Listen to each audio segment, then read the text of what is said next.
আপনারা অনেকেই দেখেছেন যে একটা কথা নিয়ে আমার খুব বেশি আলোচনা হচ্ছে। আমি বলেছিলাম যে ইসলামী ব্যাংকে এই এই কি করা, অ্যাকাউন্ট করা এটা ফরজ, নামাজ রোজার মতো এটাও একটা ফরজ। আমি কথাটা সংক্ষিপ্ত আকারে বলেছিলাম, এইভাবে বলাটা আমার ঠিক হয় নাই। কিন্তু কথাটা এই রকম যে ইসলামের নামাজ যেমন ফরজ, রোজা যেমন ফরজ, হজ যেমন ফরজ, জাকাত যেমন ফরজ, ইসলামে আপনি কামাই কেমন করে করবেন এটা জেনে ওই অনুযায়ী কামাই করা আপনার উপরে ফরজ।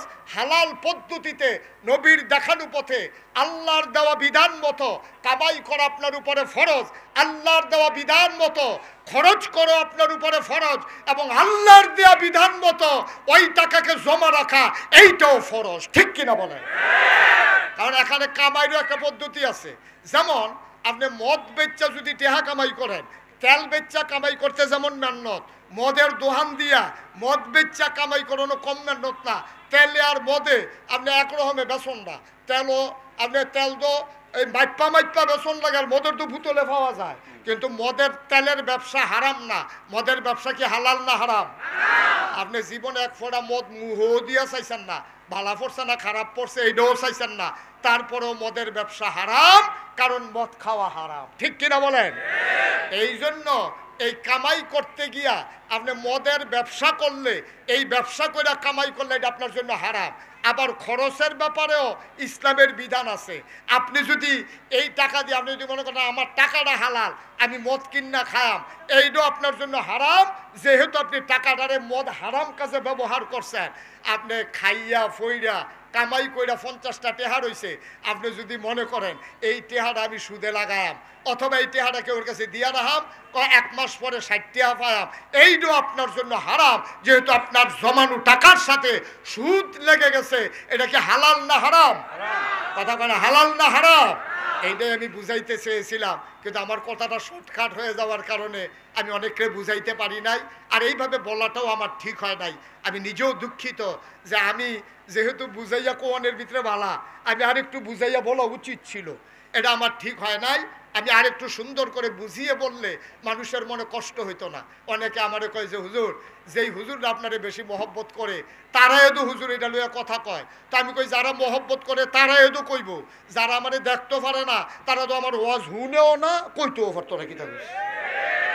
ঠিক কিনা কর? যারা আমারে মহব্বত করে তারাই তো বলবে, কারণ তারা তো আমার দিকে তাকাই থাকে আমি কোন কথাটা বলি। আমার এই সুন্দর কথাটা, আমার কোরআন হাদিসের কথাটা তাদের জন্য যেমন আনন্দের, আমার আবার ভুল কথাটা, আমার আবার কষ্ট পাওয়া কথাটা তাদের জন্য কষ্টের। ঠিক কিনা বলেন?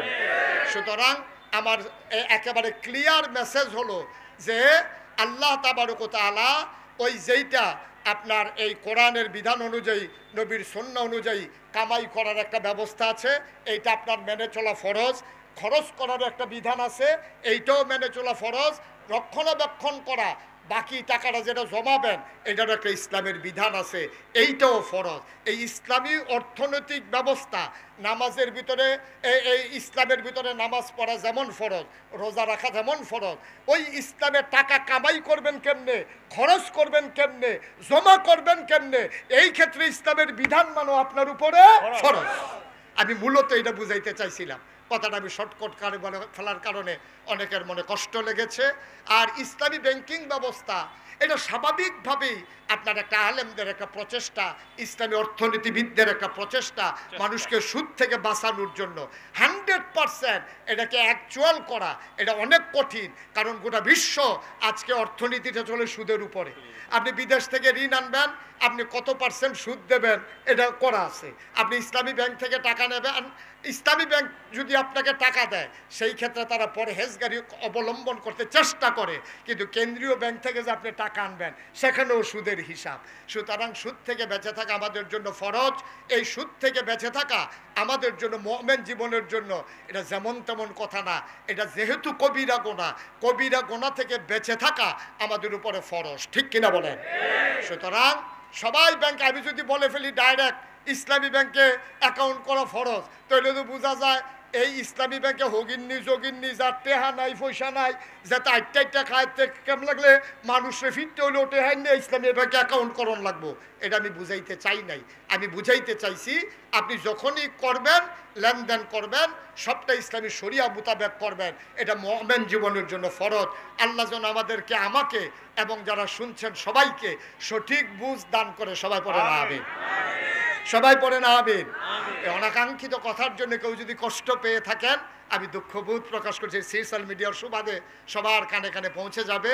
আর আপনারা যারা আমাকে ধরিয়ে দিয়েছেন আপনাদেরকে মুবারকবাদ জানাই যে আপনারা আমার বন্ধুর কাজ করেছেন, আপনারা আমাকে আন্তরিকভাবে ধরিয়ে দেওয়ার কারণে আমি আপনাদের মঙ্গল কামনা করি। এর বিনিময় আল্লাহ আপনাদেরকে অবশ্যই জান্নাতে দেবেন ইনশাআল্লাহ। আর আমার ভুলটাও আল্লাহ যেন আমাকে মাফ করে দেন। সবাই পড়ে না আমিন। কথা বলতে আমাদের আরও সাবধান হওয়া উচিত। আমরা ময়দানে অনেকক্ষণ কথা বলি তো অনেক সময় অনেক কথা চলে আসে যে এই কথাটা আমরা নিজেরাও অনেক সময় মনে করি পরে যে এটা না বললেই ভালো ছিল, এটা অনেক সময় হয়ে যায়। আল্লাহ যেন কবুল করে। সবাই পড়ি আমিন। তো বন্ধুগণ, যেই কথাটা বলছিলাম আমার নবী সব জায়গায় আদর্শ, কথা মনে আছে ইনশাআল্লাহ? আচ্ছা, এবার আসেন দেখি তো আমার নবী মায়ের জন্য কি আদর্শ দরকার আছে নাকি নাই? আমাদের কারো আম্মা আছে, কারো আম্মা নাই, কিন্তু নবীজি মায়ের ব্যাপারে কি করছে এটা আমরা একটু জানার দরকার আছে। আছে নাকি নাই?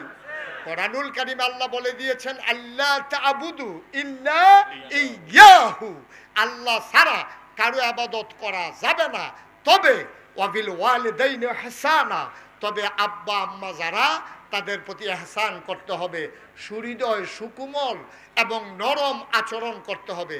আল্লাহ যেন কবুল করে। সবাই পড়ে না আমিন, জুড়ে পড়ে না আমিন। এটা আল্লাহ তাবারক ওয়া তাআলা বলে দিয়েছেন যে মায়ের প্রতি দুর্ব্যবহার না ভালো ব্যবহার। আর আমরা দেশের ফলাফল বিদেশ টিদেশতে আইয়া সেরা এই নতুন বিয়া কইরা এখন বউ পাইয়া মা ভুইলা যায়, ঠিক কিনা বলেন? এখানে স্বাভাবিকভাবে দীর্ঘদিন বিদেশ ছিল, বাংলাদেশের আবহাওয়াটা বুঝে না। আর মেয়েরা তো এই দেশে বড় হয়েছে, এই বিয়ার পরে জামাই ভাইয়া এবিডি জামাইরে এমন কুমন্ত্রণা দিছে, মার তালগা করে লায়, বাপের তালগা করে লায়, ভাইয়ের তালগা করে লায়। এবিডি হন বুঝছে আমার জামাইয়ে আর আমি বলতে চাই আমার এই মাইকের আওয়াজ এই মহেশপুরের যারা মায়েরা শুনতেছেন আপনারা কান খাড়া করে শুনেন। ওই মহিলাটা আপনার স্বামীর যিনি মা, তিনি যদি আপনার স্বামীকে 10 মাস 10 দিন পেটে না ধরতেন, তিনি যদি ওই জন্ম না দিতেন আর বুকের দুধ না খাওয়াইতেন, তাহলে আপনি আপনার এই যুবক স্বামীকে পাইতেন না, ঠিক কিনা বলেন? মা তাকে পেটে ধরছে বলে, মা তাকে দুধ খাওয়াইছে বলে, মা তাকে তিল তিল করে বড় করেছে বলে এই মায়ের সন্তান আপনি জামাই হিসাবে পাইছেন। আজকে আপনি জামাই পাইয়া শাশুড়ির আলগা করে দেন। আম্মা, এই মহেশপুরের আম্মারা কাগজ কলম লন, আপনি সাদা কাগজও লেখা রাখেন। আপনি যেমন এবিডির ফুতেরে বিয়ে বইয়া আলগা করছেন, আপনার ফুতের বউয়ে আইয়া সাইডে আপনার ফুতেরে আপনার আলগা করবো, ঠিক কিনা? সেই দিন বুঝবেন আপনি এই হরি কি জিনিস, সেই দিন বুঝবেন। এটা গৈড়াইয়া কানবেন। আমি কান্দেন কিতে? আপনি তো এই কারবারটা তো আপনি হিয়েছে খেতের চা খেত ভাঙ্গে, কেউ এটা লাইলো তুল্লা ভাঙ্গে না, ঠিক কিনা কর? আপনি এই কাজ করছেন, আজকে আপনার শাশুড়ি হয়েছে, হ্যাঁ সিডি লেহে হুজুর আব্বা আম্মার ব্যাপারে ওয়াজ করেন। আব্বা আম্মার ব্যাপারে ওয়াজ করতে গেলে আপনি হন আব্বা হইছে, আপনি হন আম্মা হইছে। আপনি যে আপনার আব্বা আম্মারে কষ্ট দিয়া আপনি যখন বউ লইয়া ভাগল হইছিলেন, হ্যাবলা মনে আসিল না যে আব্বা আম্মার ওয়াজ দরকার, ঠিক কিনা কর? এই সময় আপনি কই আসলেন? এই সময় হ্যাবলা আব্বা আম্মার ওয়াজ লাগে না।